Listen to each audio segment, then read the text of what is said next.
ನಮಸ್ಕಾರ ಸ್ನೇಹಿತರೆ. ಮಹಾಶಿವರಾತ್ರಿಯ ದಿನವು ತುಂಬಾನೇ ಪವಿತ್ರವಾದ ದಿನವಾಗಿದೆ. ಇದೇ ದಿನ ಬ್ರಹ್ಮಾಂಡದಲ್ಲಿ ಅಲೌಕಿಕ ಶಕ್ತಿಗಳು ಉತ್ಪತ್ತಿಯಾಗಿದ್ವು. ಅಂದರೆ ಭಗವಂತನಾದ ಶಿವನು ಈ ದಿನದಲ್ಲಿ ಸಕಾರ ರೂಪದಲ್ಲಿ ಬಂದಿದ್ರು.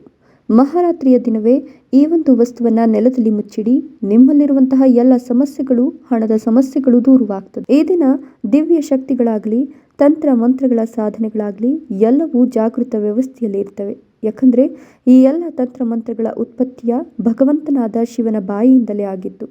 ಭಗವಂತನಾದ ಶಿವನು ಜಗತ್ಪಿತ ಆಗಿದ್ದಾರೆ. ಇದೇ ದಿನ ಶಿವನು ಭೂಮಿಯ ಮೇಲೆ ಲಿಂಗದ ರೂಪದಲ್ಲಿ ಪ್ರತ್ಯಕ್ಷರಾಗಿದ್ರು. ಈ ದಿನ ನೀವು ಚಿಕ್ಕ ಉಪಾಯಗಳನ್ನು ಮಾಡಿದ್ರೂ ಅವುಗಳ ಪ್ರಭಾವ ತುಂಬಾನೇ ಹೆಚ್ಚಾಗಿರ್ತದೆ.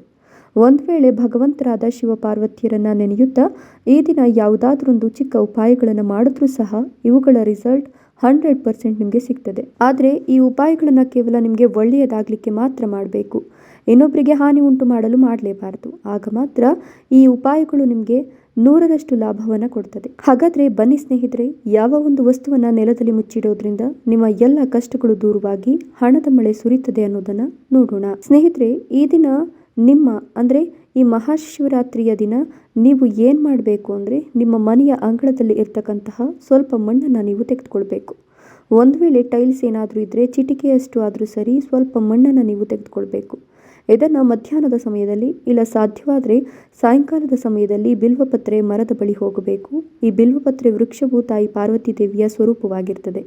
ಇಲ್ಲಿ ನೀವು ಈ ರೀತಿಯಾಗಿ ಪ್ರಾರ್ಥನೆ ಮಾಡುತ್ತಾ ತೆಗೆದುಕೊಂಡು ಹೋಗಿರುವ ಮಣ್ಣನ್ನು ಕೆಳಗಡೆ ಈ ರೀತಿಯಾಗಿ ಊತ ಹಾಕಬೇಕು. ಈ ರೀತಿಯಾಗಿ ಬೇಡ್ಕೊಳ್ಬೇಕು. ನಮ್ಮ ಮನೆಯಲ್ಲಿ ಇರುವಂತಹ ದರಿದ್ರ ಲಕ್ಷ್ಮಿ ದೂರವಾಗಿ ಮಹಾಲಕ್ಷ್ಮಿಯು ನಮ್ಮ ಮನೆಗೆ ಪ್ರವೇಶ ಮಾಡುವಂತೆ ಮಾಡಿ ಅಂತ ನೀವು ಬೇಡ್ಕೊಳ್ಬೇಕು.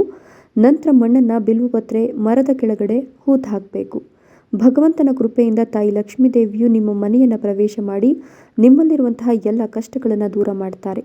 ಇನ್ನು ಎರಡನೆಯದ್ದು ಚಿಕ್ಕ ಉಪಾಯ ಯಾವ ರೀತಿ ಇದೆ ಅಂತ ಅಂದರೆ, ಮನೆಯಲ್ಲಿ ಅದೆಷ್ಟು ಜನ ಇರ್ತಾರೋ ಎಲ್ಲರ ಬಟ್ಟೆಯಿಂದ ಒಂದೊಂದಾಗಿ ದಾರದ ಎಳೆಗಳನ್ನು ನೀವು ತೆಗೆದುಕೊಳ್ಬೇಕಾಗ್ತದೆ. ಎಲ್ಲವನ್ನು ಸೇರಿಸಿ ಬಿಲ್ವಪತ್ರೆಯ ಮರದ ಕೆಳಗಡೆ ನೀವು ಊತ ಹಾಕಬೇಕು. ಈ ರೀತಿ ಮಾಡೋದ್ರಿಂದ ವ್ಯಕ್ತಿಯ ದೌರ್ಭಾಗ್ಯ ದೂರವಾಗಿ ಸೌಭಾಗ್ಯ ಸಿಗ್ತದೆ. ಸ್ನೇಹಿತರೆ, ಮಾಹಿತಿ ಇಷ್ಟವಾದರೆ ಲೈಕ್ ಮಾಡಿ, ಶೇರ್ ಮಾಡಿ, ತಪ್ಪದೇ ನಮ್ಮ ಚಾನಲನ್ನು ಸಬ್ಸ್ಕ್ರೈಬ್ ಮಾಡಿಕೊಳ್ಳಿ. Thank you.